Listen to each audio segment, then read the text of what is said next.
Hey guys, how you doing? I had to start it over again. So this is like what do you call it? Um what is it? Take 15. No, this is like what's that day? Groundhog's Day. Just every okay. So I'm just gonna start all over really quick and try to rush. Well, not rush through, but just get through that. Get through that so we can get to the rest of what we need to discuss. Okay, again, White Lunar wins, polka dots, whichever. It's fine. It doesn't matter. Channel, like, subscribe, share down below. Okay. Was talking about the world book. The world is writing a book. As far as the issues with the platform, but I'm going to just kind of work around that and just if it means I'll have to we'll have to go off of there when we're doing like downloads of whatever. Say you do a page for the book, you have to go off of there and then download it and then like upload it again, onto whatever it is we have to do. We'll do it. It'll still be okay, but it needs a lot of. I need a lot of room. We need a lot of space for that one. Then there's the like I said, we got the new one, which is stand up, speak out, and that, like I said, is based on the fact of everything that was going on during that time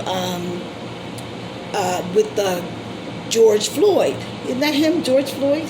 Yeah, George Floyd, with all the situation that happened with him, and then some Asian families coming to the news and telling people that because they were Asian that they were being attacked or threatened or whatever. And so, like I said, that really pissed me off. So there we have the we see no color. We see no color, like. And that is for the generation, this generation of children, of kids, this generation of kids. I mean, if you watch them and listen to the things they say and watch the way they interact with each other, they're very comfortable as far as diversity or interracial relationships, or you know what I mean? They don't see color. If this girl over here don't like this girl over here, it's not because of her race. It's not because of her religion. It's not because of her. It's not because she speaks this. No, it's because she got busted behind the bathroom doors, kissing her boyfriend. That's why she don't like her, because of that. It ain't got nothing to do with color. It ain't got nothing to do with race. If this one over here don't like that one over there, it's not because of race or her culture or the way she's raised, or it don't have nothing to do with that. It's because she borrowed a pair of her jeans, put a stain on them, and that's why she don't like her. So every time she see her, she goes hussy, but it don't have nothing to do with race. You know what I mean? Those kind of things we can deal with. We can work those things out. We can have the kids work those things out. You know what I mean? Because they're young now, and a spot on a pair of jeans is oh my god, I was thinking OMG, a spot on the jeans. But as they get older, that spot on the jeans, well, it probably will still be an issue, but not like when they're like the ages they are now. But there's no color issue. You know what I mean? There's no nothing that's biased or derogatory or just negative about the interacting that the kids do with each other, regardless of whatever nationality or race or whatever they are. They are very comfortable with diversity. If the girl says, "Oh, that's my boyfriend," now she could be white, he could be black. Her friend don't say, "Oh, he's black." She either says, "Oh, girl, he's so fine," or she say, "Oh, do he have a brother?" You know what I mean? They don't, my point is, they don't see color. And I think as adults who's been through certain things from growing up to where we caught the edge of all the racial and it's flowing in now. And I mean, racial, that's jealousy. That's jealousy, and it's a difference that, like, because sometimes you have different types of people, you know. Maybe there's something that's different about this person, and it's not, and it's different about this person too. Usually there are things that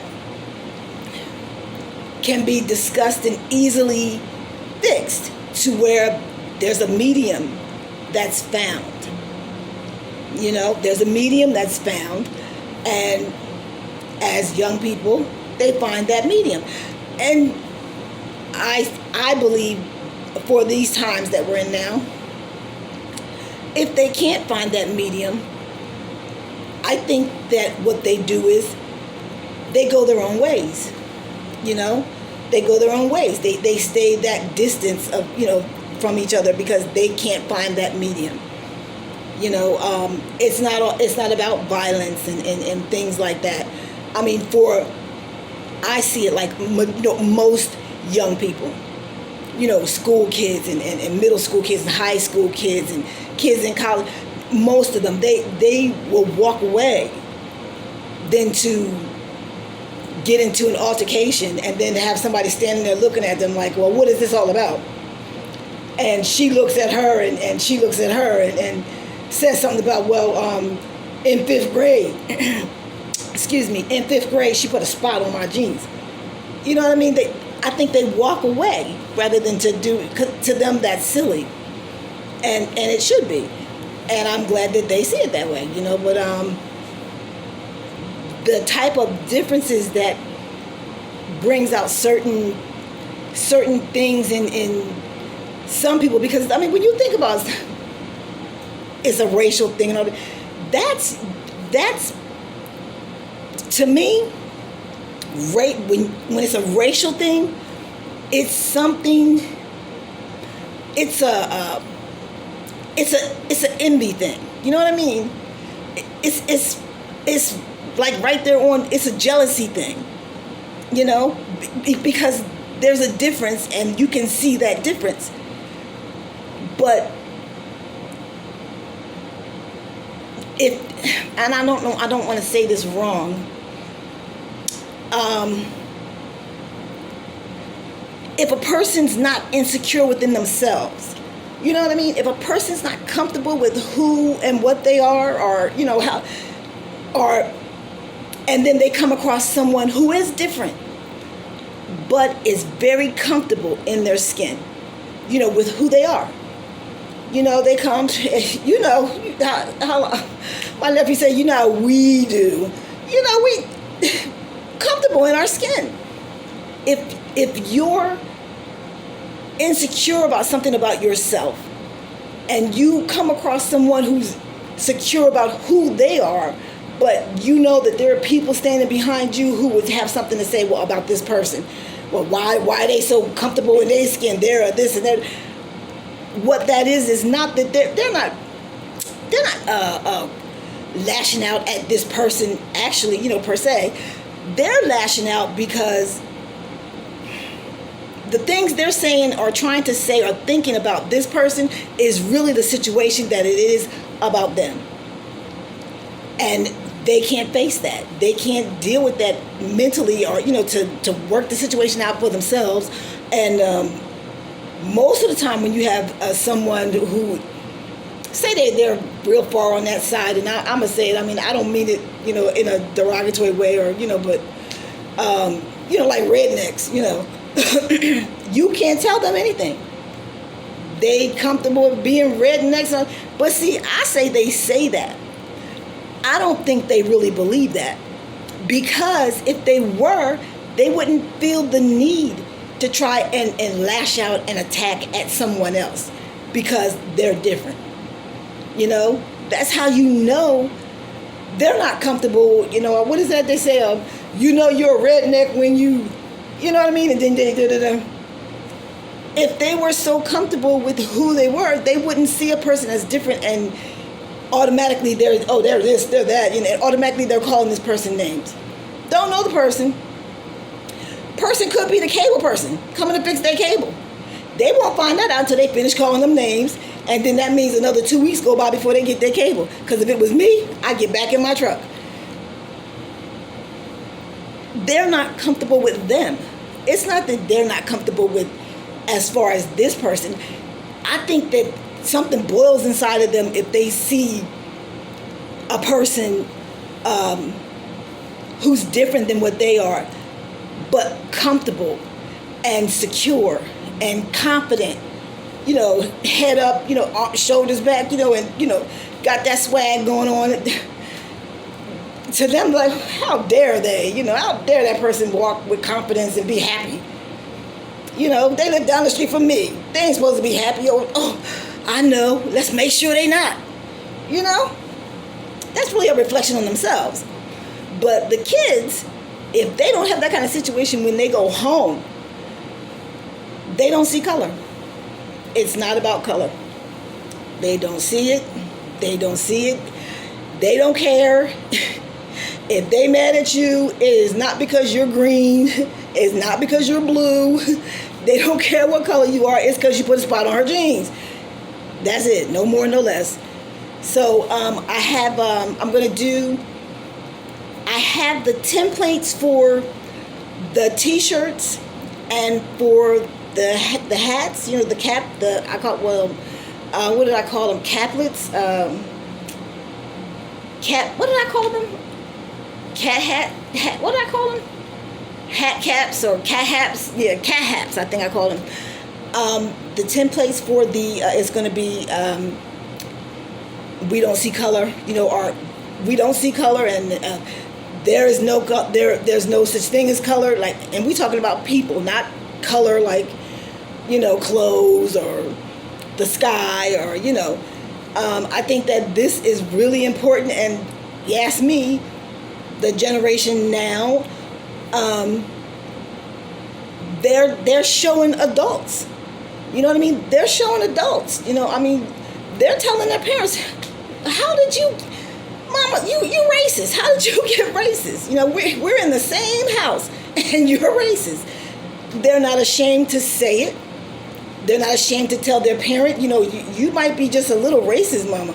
I heard a little girl telling her mother that, and her mother sat, and she actually sat down and listened to her and talked with her.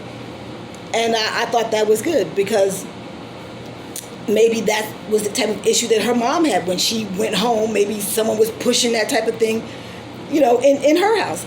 I find that majority of blacks, if you go to their house, school's over, it's time for dinner, or dinner's over, it's time for the family movie, whatever. I mean, you go in and out of their house any time of day. It's very rare that you're going to walk into a situation where somebody sitting back pushing, why that honk, talking about other nationalities, other races of people. It's I won't say it's not done, but I don't think I've ever been not to where it's being pushed on the kids to where out of hate. You know what I mean?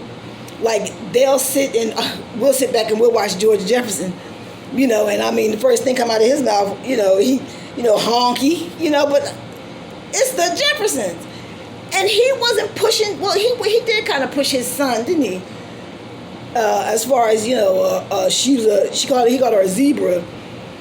But there aren't very many households that you will go into. You have a black household that you will find the parents or the older sisters and brothers or whatever forcing negativity about color and race and that kind of thing on younger siblings or whatever in the household. We find many other creative things to do than sit back and talk about what color she is or what color he is. I mean, and I'm really proud of our generation of kids, today, because they don't see color. and I'm happy for that, you know. So that's what this project is about. It's about getting it out there. The T-shirts and things. I'm going to start out by trying to get them together and I don't know, do some kind of contest or something like that, so that I can, you know, just kind of send them out, so the, you know, the kids or the you know, the people in the project, you know, won't have to pay for the T-shirts. But that's going to just be in the beginning, because the way I see it is I have a roof too, and I got to buy food too. So I can't just give them all out free. But when I first get started with the hats, well, the caplets, yeah, the cat, what's that call it? Cat hats, the hat caps, yeah, the hat caps. I'm going to have like some type of thing where, you know, people can win them, but it won't be. I can't do a whole lot of them, you know. Now at that time, you know, I will definitely be set up so that someone, you know, you can do donations, and then I can just do the hats and the T-shirts that way. I'm going to have other things too, because I feel like that message is important to get out. You know what I mean? Because I mean, our kids were in the street, walking down the street and seeing these kind of things go on, you know, this color attacking that color. I mean, they had to be scared to death. They shouldn't have to go through that. They shouldn't have to go through that, because they don't think that way. Why should we put it in them? You know? Why should we put it in them? That's why I feel it's so hard if you're a parent and you're raising young men, young African, you know, boys, you know, because it's hard. You don't want them to be scared to death when they're out there, you know what I mean? But you don't want them not to know to be careful and be aware, because everyone in blue may not be your friend. You know, so that's really tough, you know what I mean? Because you don't want to scare them to death, you know? And that you run a possibility of doing that, where they'll be afraid, to where they'll freeze because they don't know what, you know what I mean? They're not used to that type of, like from the 60s and all that, you know, go around the back of the store and I'll hand you the bag, and I'm like, oh, come on. You don't want to sell this food too bad. If you think I'm walking around to the back of the store. But they're not used to that kind of thing, and they, from what I can see watching them, they don't want to be a part of anything like that. And I think they're doing fine, and I think that if, everyone should leave them alone on that point, you know, and because they're doing fine. So that's what's going to be for that. Also, let's see, what else was it? It's the World Book. It's the Not Better, Not Worse, Just Different. Now, there are some events coming up for the Not Better, Not Worse, Just Different. And then there is, what did I got? The stand up, speak out. That's going to be for the color. There's something else I'm forgetting. Oh, we have our diary.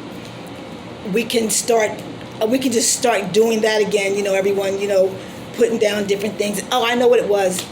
I need volunteers for this theory. Now, it's research, and it's a theory that I've already researched, but I need subjects, human subjects. Now, you don't take, there's nothing, I'm not giving you anything, you're not taking any medicines, you're not taking any type of vitamins, it's nothing like that. All you'll have to do is follow some instructions. Now, the time, there will be time limits on when things, you know, the instructions, you know, to have them done, but there's not a rush. Okay? I'm going to, I want to do at least 20 people to start, and if it works out and it starts to flow that way, then I'll add some more people to it, because it's not well, because I do have to document each individual person, and I do have to have maybe 15, 20 minutes out of I'll say like every 5 days or so that I can keep keep you noted up, keep you documented, on what exactly is going on. And by the time all of this is said and done, you will know what you were a part of, and you'll be pleased. Okay, I'm not. Well, we'll get more into that because I still have to get. I need the people. I can start off with at least. I can start off with 5 people. You know what I mean? But I will start off with 5 people as people come and want to join. That's fine. You know what I mean? If I have 2, 3 people, it doesn't matter. I want to get started on this because this research is really important and very helpful. It's going to be very helpful to a lot of people. And there's no medicines that you have to take. I'm not a doctor. I'm not giving anybody medicine. I'm not nothing like that. You don't have to take anything. Just some instructions that you need to follow. And it doesn't have to be done on just by a certain period of time. You know what I mean? And if you can't take instruction, then this it's not going to be for you, because that's really most of the time that I'm going to have with you is going to be like that 20 minutes, that one-on-one 20 minutes. And that's just over a course of 5 days or so, or maybe I might make it less than 5 days. And then the instructions that you have. So you have to stick to the instructions. You don't have to do it the second you get it, but there's a deadline on it. So if you can't really you can't stay focused and follow instructions, then just wait until the next time around and let's see how the first group of people, that turns out. So, but for those who can't stay focused and take instruction, I do want you a part of this theory and this research. Okay, that's important. I would like you to be a part of it because it's important and it's research that's definitely needed. So I think, let me see. I think that's it. I know I had something else. Oh man. Oh, I can't remember. It's right on, don't you hate that? I hate that. It's right in the tip right here. And I can't get it up. Oh, I know. Okay. This is not for everyone. This is for family, my family. I'm not saying names. My family and all of they know who they are. I don't need to say names or anything like that. But there's a lot of stuff going on in and with my family, and it seems to be pointed or focused at me. Now, no one called me or wrote me a note or left me a voicemail or sent me a quick, no one gave me any kind of heads up on anything that's going on or whatever their issues may be, but my whole entire family just up out of the blue and decided they weren't talking to me, returning calls or returning messages or even asking if I see them online or again, say, hey, what's up, how you doing? They act like they don't even see me. Now, I see that as some form of guilt. So, in other words, they've done something to me. And they don't want to be around me or talk to me because I'll figure out what they've done. Now, whatever they've done, they don't want me to know because they know whatever it is, it's obviously something I'm not going to sit well with, But I do know there's been a lot of gossip. There's been a lot of lies told. There's been a lot of things said about me. My family eavesdropping and hacking into my devices, into my phones. You know what I mean? Just sitting there, just taking in all my, whatever conversation they hear me, turning off my emails. Somebody's been taking my mail. And this has been going on for a long time. A long time. I don't get my mail. I still don't get mail. Someone has something that belongs to me. They know it belongs to me. They've had it for a long time, but they won't give it to me. They don't want me to have it. Now, there's a lot of things going back and forth as to what could that possibly be that they don't want me to have. And because whatever it is, they know they can't keep it if I know.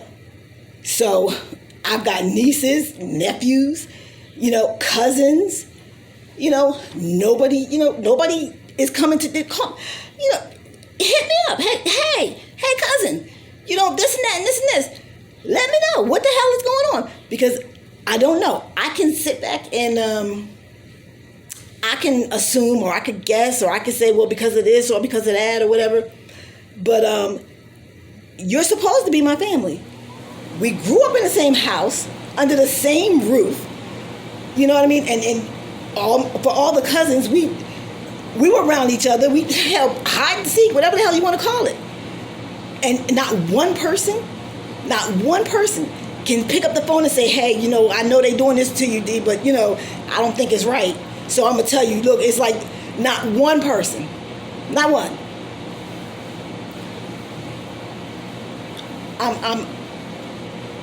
I'm disgusted. What are you doing? Not one person. Not one. I've called now this is a cousin, and she answers. She goes, hey, hi, D. She said, let me call you right back. She never called me back. And this was last year, or no, the beginning of this year.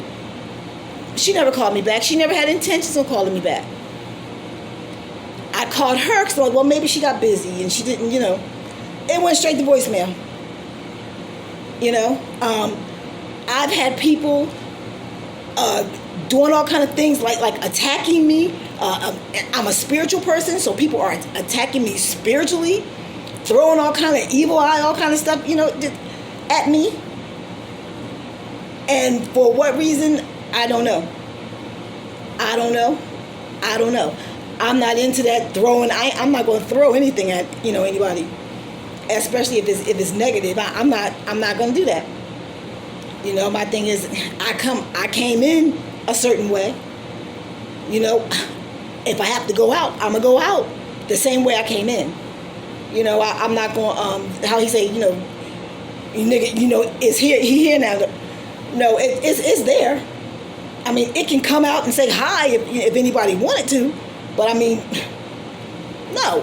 What would be nice is if my family pick up the phones. What's up, cousin? It used to be that. Now it's like, to you people, I don't exist. So that just tells me that whatever it is, everybody knows. Everybody knows, and everybody is involved. And the gossip and all this, the shit people that y'all all talk, that need to stop, because I'm not anything of any of the things that's being said, and I'm not even sure exactly what the hell that is. But it has to be pretty bad if you won't even pick up a phone and say, hey, what's up? This is just really, really messed up. And I'm like, if this is the road that y'all want, hey, I'm good. I'm good. I can go on about my business. I ain't got to worry about picking up no phone call and saying, hey, what's up? It's been 2 years since any of you have said boo, up yours, gave me the finger, anything. So I'm not going to worry about it. But whatever it is, that mud and that shit is rolling down. So, because I see it like it's got to be something really bad, and it's got to be something where you have a lot of guilt anytime you can't even say hello on the phone. You know what I'm saying? So it's something that you're doing that's wrong. It's wrong. And if it wasn't wrong, y'all wouldn't be running, hiding, and all that kind of, and not answering. You wouldn't be doing none of that if it wasn't wrong. But you know it's wrong. And you know what? I see it like this.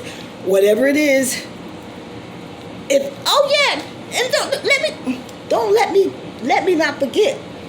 People, family, trying to set me up with the law, trying to make it like appear I did something and broke the law, and they set me up for it. I'm like, what the fuck? I'm gonna calm down. Trying to, what I understand, and I just learned this yesterday, they're calling people, or texting people, or sending messages with it, and or communicating with people like they're me, and starting craziness, starting shit with people. No, it's not me. If it was me, why the hell would I be calling? Hey, what's up? Hey, what's up? What's going on? You ain't none of y'all ever known me to be that way. So if you would even think that it's me, you should be a damn ashamed of yourself, because you ain't never known me to be like that.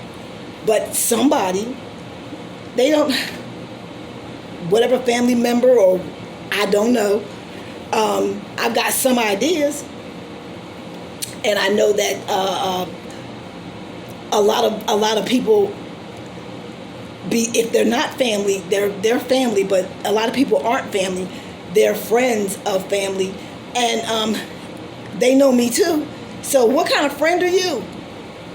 You know, you ain't no friend. You ain't no friend at all. If you didn't want to be my friend, you'd have to go through all this. All you had to do was say, "Hey, girl, I want to be your friend. I'm out." I still kick rocks. You know what I mean? Just, what am I supposed to do? Tie you by your feet and make you stay there? I mean, and I could do without friends, because friends, they ain't never friends no damn way. They're your friend because they want something from you. They using you. They sitting up in your house. As soon as you can't go to the bathroom, you can't go to the corner store. If you got a husband, if you got a man, they screwing your man. Ain't no such thing. Friend, are you kidding me? And these days, family. I'm like, what the hell? Hey, I'm good. I ain't got no issues. I ain't got no problems. But for those who are trying to make it appear like I've committed some kind of crime, or I did something or whatever, and all, somebody got in touch with someone that I know, or they mailed them or emailed them or something like that, and they sent them a threat. They sent them a death threat, and the person who, and I don't know who the person is, but I did hear the story. The person reported it. Now, when that person reported it, naturally, the feds, they looked into it because it was a death threat, and they found out exactly who the person or people are who did that.